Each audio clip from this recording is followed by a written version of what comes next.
नमस्कार मैत्रिणींनो, चविष्ट भोजन या यूट्यूब चॅनलवर मी सर्वांचं स्वागत करते। आज या ठिकाणी मी इन्स्टंट आणि झटपट होणारं कैरीचं लोणचं तुमच्याशी शेअर करणार आहे। चला आपण व्हिडिओला सुरुवात करू। आता आपल्याला काय करायचं आहे, सुरुवातीला अशी कच्ची कैरी घ्यायची आहे आणि त्याचं देठ आहे ते काढून टाकायचं आहे।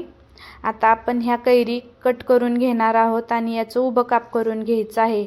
उन्हाळ्यामध्ये काय होतं, आपल्याला तहान खूप लागते आणि तहान लागली की जेवताना आपल्याला काय होतं, जेवण जास्त जात नाही। त्यासाठी अशी झटपट काही तर रेसिपी असली ना तर आपल्या जेवणाची चव वाढते आणि आपल्याला जेवणही भरपूर जातं। जर जेवण भरपूर जायचं असेल तर तुम्ही या पद्धतीची कैरीची लोणचं जे लोणचं आहे ना ते नक्की ट्राय करा। आपण आता उभे काप करून घेणार आहोत आणि नंतर जर त्याचं जास्त साईज असेल तर ती मधून कट करायचं, म्हणजे त्याची छोटी छोटी साईज होते। आता आपण छोटे छोटे याचे उभे तुकडे करून घेणार आहोत। हे बघा, अशा पद्धतीने तुम्ही बघू शकता। तुमच्याकडे जर जास्त कैऱ्या असेल तर तुम्ही जास्त कैऱ्यांचं करू शकता आणि तुमच्याकडे जर कमी कैऱ्या असेल, जेवढ्या कैऱ्या असतील त्याचं तुम्ही असं प्रकारचं इन्स्टंट लोणचं करू शकता। आणि काचेच्या बरणीत जर ठेवलं तर हे एक आठवडाभर टिकू शकतं, पण हे एक आठवडाभर टिकण्यासाठी तेलाचा वापर थोडा जास्त करावा लागतो।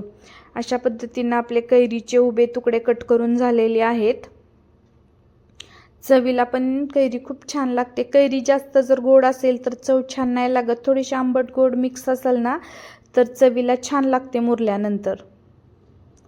एक एक करून आपल्याला सर्व असे कैरीचे उभे चॉप करून घ्यायचे आहेत।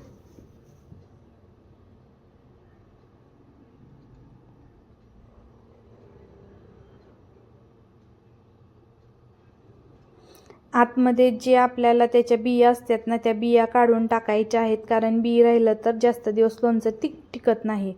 एका बाउलमध्ये मी अशा पद्धतीनं टाकलेलं आहे, तुम्ही बघू शकता। खूप छान असे उभे चॉप केलेले आहेत आपण या कैरीचे। आता गॅस चालू करायचा आहे आपल्याला आणि त्याच्यामध्ये आपल्याला तडका पॅन ठेवायचा आहे आणि त्याच्यामध्ये 1 चमचा तेल टाकायचं आहे। इथं मी तेलाचा जास्त वापर केलेला नाही, कारण मी इन्स्टंट हे लोणचं केलेलं आहे। त्यासाठी तेल गरम झालं की आपल्याला त्याच्यामध्ये जिरी, मोहरी, हिंग टाकायचं आहे। जास्त काळ आमच्या घरात हे टिकणार नाही, पटकन संपणार आहे, त्यामुळे मी इथं थोडंच तेल टाकणार आहे। आणि त्यानंतर लाल मिरची पावडर मी टाकलेली आहे आणि थोडीशी हळद पण टाकलेली आहे।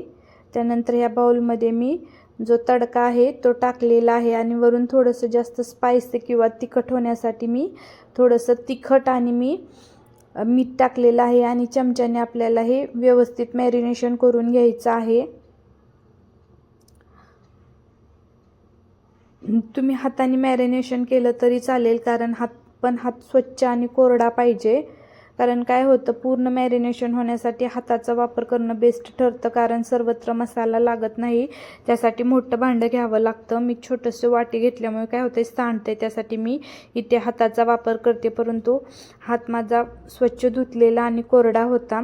अशा पद्धतीनं झटपट असं आपलं कच्च्या कैरीचं ह्या सीझनमधलं पहिलं लोणचं बनवून तयार झालेलं आहे।